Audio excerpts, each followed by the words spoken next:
ప్రధానమంత్రి 12 సంవత్సరాలు అయింది. అనేక స్కీమ్స్ ఇచ్చింది అలా మనలాంటి పేదల కోసం స్కీమ్స్ ఇచ్చింది. అవునా కదా? నరేంద్ర మోడీ గారు మీకు బియ్యం ఇస్తున్నారు. నరేంద్ర మోడీ గారు ఈ రోడ్ వేసాం. నరేంద్ర మోడీ గారు ఇందులో గ్యాస్ ఇచ్చిండు. నరేంద్ర మోడీ గారు ఇప్పుడు మన కరీంనగర్ వరంగల్ రోడ్ నరేంద్ర మోడీ గారు ఇచ్చిండు. ఇప్పుడు కరీంనగర్ జగిత్యాల రోడ్ కూడా మోడీ గారు ఇస్తున్నారు. నువ్వు ఆటో డ్రైవర్ రోడ్ల గురించి చెప్తున్నాను. మన గ్రామాల్లో రోడ్లు అయినాయి, ఇవన్నీ అయినాయంటే నరేంద్ర మోడీ గారు ఇచ్చినట్టు దీని వల్లే. అవునా కదా? మరి ఇక పేదలకు స్కీమ్స్ ఇస్తున్నాడు, దాంతో పాటు అభివృద్ధి చేస్తున్నాడు. అవును కదా?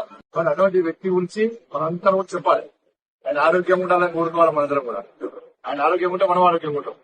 ఏమేమి చేసిండు? పిల్లలకు ఉద్యోగాలు ఇచ్చిండు, 12 లక్షల ఉద్యోగాలు ఇచ్చిండు. మేము పోతే వాళ్ళకి ఊకే ఆ రోజుగారి మీద పోతే అంతా డ్రైవర్ల కుటుంబాలు వాళ్ళ కుటుంబాలు ఉంటాయి అంటారు. మన గ్రామ పంచాయతీ కూడా పనిచేస్తున్నాం. గ్రామ పంచాయతీ మున్సిపల్ కార్పొరేషన్ పనిచేసి మోడీ గారు మున్సిపాలిటీలకు పైసలు ఇచ్చారు. అవునా కదా? ఇచ్చే పైసలు మొత్తము కేంద్ర ప్రభుత్వం పైసలు వస్తాయి. నువ్వు రోజు కనీసం 100 మందికి వస్తావు రోజు.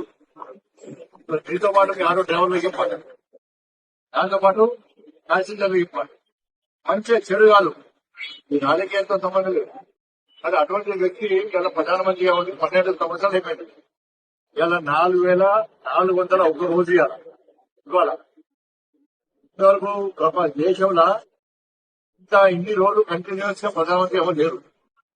కాబట్టి ఆయన పేదోళ్ళు మంచి, పేదోళ్ళకి దేవుళ్ళ కుదుతాడు, పేదోళ్ళ కోసమే పనిచేస్తాడు. బయట అది కథ తీసుకుంటారు కదా. అందుకే నరేంద్ర మోడీ అంటే పేదోళ్ళకు దేవుళ్ళే.